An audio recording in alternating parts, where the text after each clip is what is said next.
இன்னொரு வகை யாருன்னா, நோன்பு வச்சா என்ன வைக்கலாட்டினா என்ன, சரி ஒரு பேருக்கு வச்சுட்டோம், வச்சதுனால நமக்கு என்ன கிடைச்சிட போகுது என்று சொல்லி அலட்சியமா இருப்பார்கள்.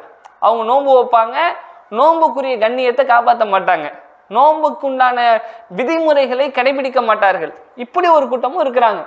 அப்ப இந்த ரெண்டு கூட்டத்துல நம்ம மேலோட்டமா பார்த்தா யாரு நன்மையை பெறுவாங்க? இந்த ஃபர்ஸ்ட் பேணுதலா இருக்காங்களா அவங்க தான் அப்படின்னு நம்ம நினைப்போம். ஆனா உண்மை என்னன்னா, ரெண்டு பேருமே சமந்தான், ஒண்ணுதான் அல்லாஹ் கிட்ட.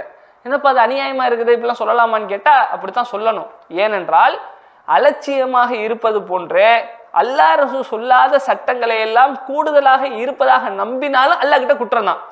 நம்ம நன்மைன்னு நினைச்சு அல்லாஹ் ரசூல் சொல்லாத விஷயத்த நன்மையா செஞ்சாலும் குற்றம் தான். அல்லாஹ் ரசூல் சொன்ன நன்மையெல்லாம் விட்டுட்டு நான் திமிரா இருப்பேன், அலட்சியமா இருப்பேன்னாலும் குற்றம் தான்.